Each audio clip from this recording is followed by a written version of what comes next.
content d'être là parmi vous ce soir. Déjà, quand j'ai rencontré Jésus, moi, mes oncles, ils sont pasteurs. J'ai une famille chrétienne. Mais c'était pas pour cela que j'avais donné tout de suite mon cœur à Dieu. Il fallait que je passe moi-même par ma propre expérience. Donc, j'étais une fille qui remettait les choses avant demain, malheureusement.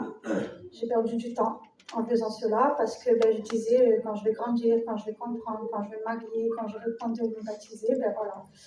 Tout ce temps-là a fait que, par la grâce de Dieu, j'ai grandi, j'ai fondé mon foyer et je suis restée toujours dans la même position. Rien n'a changé. Et il fallait que je passe par cette fameuse accident-là. C'est là que ma vie a changé complètement. C'est un camping-car qui m'a écrasée. Et moi, j'étais une fille qui disait à chaque fois, Dieu est grand, Dieu est bon, Dieu est merveilleux. Mais je ne me rendais pas compte de ces paroles-là, de cette valeur, de cette importance de ces paroles-là. Quand Jésus m'a gardée, je les ai compris, ces paroles. Je les ai laissées fort dans mon cœur. Parce que ma fine grâce, il m'a sauvée. Amen. Donc, à ce moment-là, je n'ai plus attendu quoi que ce soit. J'ai vraiment réalisé tout ça et donné mon cœur à Dieu. Je n'ai plus perdu une minute. Et bien sûr, l'ennemi a pris l'attaque. Moi, il avait attaqué mon mari parce que j'avais complètement donné mon cœur à Dieu. Et puis, bien sûr, après, mon mari me mettait les bâtons dans les roues parce que lui qui connaissait aussi les choses de Dieu, du jour au lendemain, il avait changé. Il ne voulait plus rien savoir. Il faisait sa vie. Rien de méchant, rien de spécial non plus, parce qu'on n'est pas d'une famille, voilà.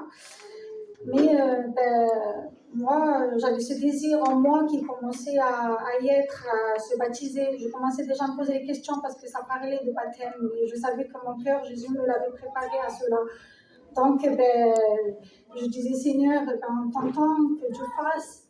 Et le baptême s'approchait, ça en parlait, les dates étaient là. Je disais, Seigneur, que Dieu fasse, que je suis moi aussi. Et au moment où il y avait les baptêmes, mon mari me disait, vient cette fameuse conversation, et mon mari me dit, non, tu sais, il n'y aura pas de baptême pour toi, pas besoin, parce que c'est comme ça, et puis c'est tout, c'est pas autrement. Il n'y a pas de souci, bien sûr, dans le secret de ma chambre, comme on dit, mais par la persévérance, la foi, la prière, je disais, Seigneur, écoute, je te laisse faire parce qu'il n'y a que toi. Seigneur, tu as changé mon cœur, tu peux le faire pour lui. Seigneur, qu'il puisse faire son expérience. Dieu a fait cela aussi, il a écouté ma prière. Avec mon peu de foi, dans le secret de ma chambre, Dieu a changé, il a changé totalement mon foyer. Je le rends grâce parce que justement, d'une petite prière, le Seigneur a fait de grandes choses pour nous. Là, je ne l'attendais pas et maintenant, par la grâce de Dieu, il le sert. Donc voilà, persévérez, que Dieu vous bénisse. Amen.